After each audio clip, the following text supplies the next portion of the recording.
عوام اور حکومت بجلی کے بلوں کو لے کر دونوں پریشان ہے اور حکومت جہاں پر پریشان ہے وہاں پر عوام بھی پریشان ہے اور حکومت چاہتی ہے عوام کے لیے ریلیف، اور جبکہ حکومت کو تجویز دی گئی ہے کہ 4000 ارب روپے تک کی کیپیسٹی پیمنٹ یکمشت یا پھر آئندہ 3 سے 5 برسوں کے لیے اکٹھی ادائیگیاں کرتی جائیں۔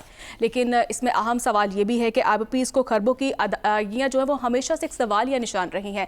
ماضی میں بھی ہم نے دیکھا آئی پی پیز کو لے کر ایک بڑا سکینڈل سامنے آیا تھا سابق editor general of Pakistan Akhtar بلند رانا صاحب کی جانب سے، اور انہوں نے ہوشربا انکشافات کیے۔ کیا انہوں نے انکشافات کیے ہیں، پہلے وہ دیکھ لیتے ہیں۔ پاکستان میں بجلی مہنگی کیوں ہوتی ہے، اس کے پس پردہ اگر دیکھا جائے تو آئی پی پیز کا معاملہ سب سے امپورٹنٹ ہے جس کی بات چیت ہو رہی ہے۔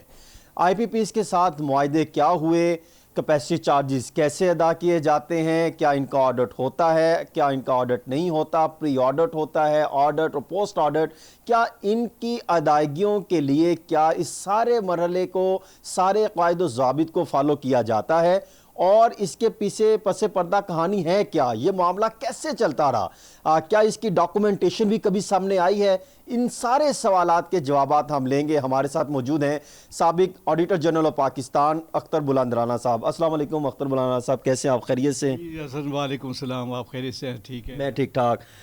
ذرا یہ فرمائیں کہ عوام بھی جاننا چاہتی ہے کہ یہ آئی پی پیز کے خاص طور پہ ان کے ایگریمنٹ کیسے ہوئے، ان کا آڈٹ کیسے ہوتا رہا، آپ کے پاس بھی یہ معاملہ سامنے آیا، اور پھر اس کے بعد کیا ہوا کہ اچانک یہ ہم نے دیکھا کہ پبلک اکاؤنٹ کمیٹی میں معاملہ جاتا ہے اور معاملات کو دفن کر دیا جاتا ہے۔ آئی پی پیز کا ہمیں کوئی علم نہیں تھا۔ ہمیں علم اس وقت ہوتا ہے جب گورنمنٹ آف پاکستان یا گورنمنٹ آف پنجاب، کوئی بھی سارے پاکستان کی جو بھی گورنمنٹس ہوتی ہیں، چاہے وہ ڈسٹرکٹ گورنمنٹس بھی ہوں، جب کوئی ایگریمنٹ کرتی ہیں اور ایگریمنٹس ہمیں بھجوا دیے جاتے ہیں تاکہ ہم دیکھ لیں کہ ایگریمنٹس جو ہے نا وہ ہماری، کیونکہ ہمارا پہلا اصول ہی ہے کہ ہم شروع کرتے ہیں آڈٹ آف سینکشن سے کہ یہ سینکشن ہوئی کیا ہے۔ اتفاق سے جب یہ سلسلہ شروع ہوا اور ہمیں پتہ چلا اور ہمیں اپنے ریسورسز سے منسٹر فائنانس سے بھنک پڑی کہ کسی ایک خاص دن پرٹیکولر ڈے، جو کہ اب میں کافی عرصہ سے ایڈیٹر جنرل نہیں ہوں، تو بھنک پڑی کہ کوئی 480 ارب روپے ودن 48 آورز، 48 گھنٹوں کے اندر مختلف آئی پی پیز کے اکاؤنٹس میں بھجوا دیے گئے ہیں، ان کو پیمنٹ کر دی گئی۔ سمری موو ہوئی منسٹری آف فائنانس میں، اور جس کمپٹنٹ اتھارٹی نے اس کی سینکشن دی کہ یہ پیمنٹ ریلیز کر دی جائیں، یہ خود ایک بہت بڑا قانونی حکم ہے کہ پیمنٹس اتھرائز کرتا ہے ایڈیٹر جنرل آف پاکستان کے کوئی سبارڈینیٹ آفس ہو، چاہے اس مسئلے پہ اکاؤنٹنٹ جنرل پاکستان ریونیوز ہے، چونکہ سینٹرل گورنمنٹ کے جتنے کنٹریکٹس ان کی پیمنٹ ہوتا ہے وہ کرتا ہے۔ تو پیمنٹ چیک بک تو کسی اور کے پاس ہے ہی نہیں، صدر سے لے کے کسی اور کے پاس check book government of Pakistan کی ہے ہی نہیں۔ چیک بک تو صرف اور صرف اکاؤنٹس آفس کے پاس ہوتی ہے، اور اس کیس میں اکاؤنٹنٹ جنرل پاکستان ریونیوز کے پاس چیک بک ہے، وہی آڈٹ کر کے کلیم آیا ہے، کلیم کا آڈٹ کرے گا۔ اور کلیم کا آڈٹ کیسے کرے گا؟ وہ ہوا میں نہیں کرے گا، اپنے ویمز اینڈ وشز کے مطابق نہیں کرے گا، وہ دیکھے گا کہ اس ایگریمنٹ کے مطابق ہے جس ایگریمنٹ کا ہم نے آڈٹ کر لیا ہے، اور واقعی وہ ہمارے پیرامیٹرز پہ پورا ہوتا ہے وہ ایگریمنٹ۔ یہ نہیں ہو سکتا کہ گورنمنٹ آف پاکستان یا منسٹری آف فائنانس اپنے اینڈ پہ بیٹھ کے سمری موو کر کے اپنے اینڈ پہ بینکوں کو اتھرائز کر دے کہ یہ فلاں کے اکاؤنٹ میں پیسے ٹرانسفر کر دیجیے گئے۔ وہ کیا چیز لے کے بینک گئے ہوں گے کہ ان کی ٹرانسفر ہوئی ہوگی؟ وہ بینک کو ایک ایڈوائس منسٹری آف فائنانس سے بھیجی گئی، جو میرے مطابق جو ہے وہ بینک کو، ان کو بینکس کو، مختلف بینکس کو جو کسی کنسالیڈیٹڈ فنڈ سے پیسہ ٹرانسفر کرنا تھا اور جس آئی پی پیز کو دینا تھا، ان آئی پی پیز نے اپنے کلیم بھیجے تھے اور وہ منسٹری آف فائنانس میں آئے تھے، وہ اکاؤنٹنٹ جنرل پاکستان ریونیو کے دفتر میں نہیں آئے تھے۔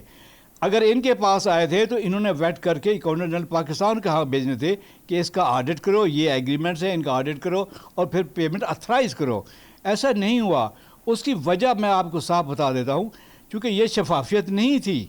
شفافیت ہوتی تو پھر کوئی چیز چھپانے والی بات نہیں تھی۔ اتفاقاً انہی دنوں وزیر اعظم صاحب سے ملاقات ہوئی، اور وزیر اعظم نواز شریف صاحب تھے۔ جی، نواز شریف صاحب سے ملاقات ہوئی کسی اور سلسلے میں، تو انہوں نے مجھ سے پوچھا، تو میں نے ان کو یہ بات، چونکہ ایمرجنسی میں تھی، ارجنٹ تھی, امپارٹنٹ تھی. میں نے وہاں 3-4 منسٹرز کے بیٹھے ہوئے ان کو یہ بات بتا دی کہ یہ سر یہ بہت غلط قسم کی ایک روایت قائم کر دی گئی ہے اور یہ بہت بڑی پیمنٹ کر دی گئی ہے وداؤٹ پری آڈٹ, تو جو کہ کوئی اتھرائز نہیں ہے, نہ منسٹر فائنانس اتھرائز ہے, نہ پرائم منسٹر اتھرائز ہے, نہ کوئی بھی اتھرائز نہیں ہے.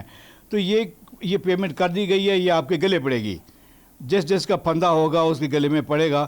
ہم اس سے مبرہ ہیں, میں آپ کو بتا کے جا رہا ہوں. بتانے کا کوئی فائدہ ہوا یا نقصان ہوا؟ پھر نہیں, فائدہ تو مجھے کیا ہونا, نقصان ہی ہونا تھا, چونکہ یہ مجھے پہلے دن سے پتہ چل گیا تھا کہ اگر اس میں فائدے والی بات ہوتی تو یہ ہمیں لوپ میں لیتے جیسا طریقہ کار تھا. ابتدائی آڈٹ رپورٹ ہم نے بنائی اور وہ پبلک اکاؤنٹس کمیٹی کی کنزمپشن کے لیے پریزیڈنٹ کو بھجوا دی. حکومت کو معلوم ہو گیا کہ یہ بھی جو ہے نا ہمارے گلے یہ رپورٹ پڑے گی, تو اس دوران میں تو فارغ ہو گیا. اسپیشل آڈٹ رپورٹ میں تو بتایا تھا کہ 480 بلین میں سے 190 بلین ہم نے ورک آؤٹ کیا تھا کہ یہ غیر ضروری طور پر ان اتھرائزڈلی بالکل کیا کہہ لیں ارریگولر پیمنٹس کی گئی ہیں جو کہ کرنی نہیں تھی. اس غیر قانونی طرز عمل کا یا اس سارے معاملے میں کون کون ملوث ٹھہرتا تھا اور ان کی سزائیں کیا ہیں؟ کوئی ذمہ دار نہیں ہے سوائے ان اتھارٹیز کے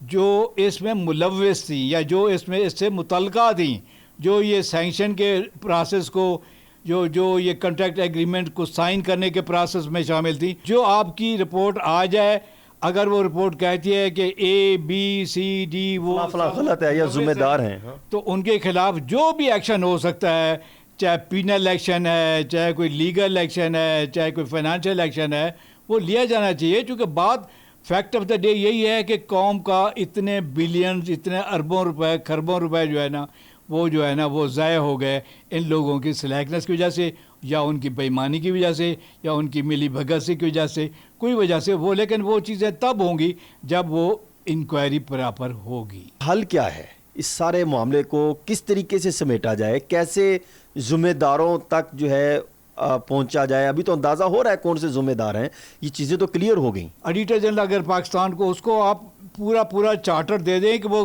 سارا دیکھے کہ گھوٹالا یہ ہے کیا, کون اس کا, اور یقیناً اس میں وہ لوگ شامل یقیناً نہیں ہونے چاہیے جو اس وقت کے کرتا درتا تھے. 14 میں آپ نے معاملہ سامنے رکھا نواز شریف صاحب کے سامنے, اس کے بدلے میں آپ کو فارغ کر دیا, اور اب آپ کہہ رہے ہیں کہ ایگریمنٹ اس کی تحقیقات کریں. وہی حکومت, مسلم لیگ نون کی حکومت, اپنے خلاف, اپنے قائد, اپنے صدر کے خلاف کیسے انکوائری انیشیٹ کر سکتی ہے؟ کیسے ان کو ذمہ دار ٹھہرایا جا سکتا ہے, یا اس وقت کے وزیر خزانہ کو جو کہ مسلم لیگ نون کے ہو سکتے ہیں؟ بڑا اچھا سوال کیا آپ نے. ابھی جو میں سن رہا تھا کہ کوئی ساتھی جو ہے نا وہ اس سارے مدعے کو گورنمنٹ کے پاس نہیں لے جا رہے بلکہ سپریم کورٹ آف پاکستان کے پاس لے جا رہے ہیں. جب سپریم کورٹ آف پاکستان کے پاس جائے گا تو سپریم کورٹ آف پاکستان ایک ڈائریکشن ایشو کرے گی. قومی مفاد کا معاملہ ہے, اس کو بھیجا جا سکتا ہے کہ ایڈیٹر جنرل آف پاکستان اپنے تمام وسائل کو اکٹھا کر کے قوم کو رہنمائی کرے اور قوم کے لیے سچ نکھار کے لائے کہ کون کون سے IPPs اس میں خود ملوث تھے, کون کون سے حکومتیں ملوث تھیں, کون کون سے لوگ ملوث تھے. بہت شکریہ اختر بلند رانا صاحب, جس طرح فرما رہے تھے کہ یہ معاملہ اب اتنا سادہ نہیں ہے, اور خاص طور پہ اصل ذمہ دار اس معاملے کے وہ ہیں کہ جنہوں نے ان IPPs کمپنی کے ساتھ معاہدے کیے, ان کی اپروول دی, اور اس وقت کے حکمران سب سے زیادہ جو ہے وہ اہم کردار ان کا تھا, اور اس وقت کے جو ہے متعلقہ محکمے کے وزیر اور متعلقہ ذمہ دار جن کے علم میں ہونے کے باوجود جنہوں نے یہ معاہدے کیے, اور آج جو ہے یہ IPPs کو دی جانے والی اضافی ادائیگیاں, اضافی رقم اور مہنگی بجلی مختلف شکل سے عوام کے گلے میں ایک توق بنی ہوئی ہے.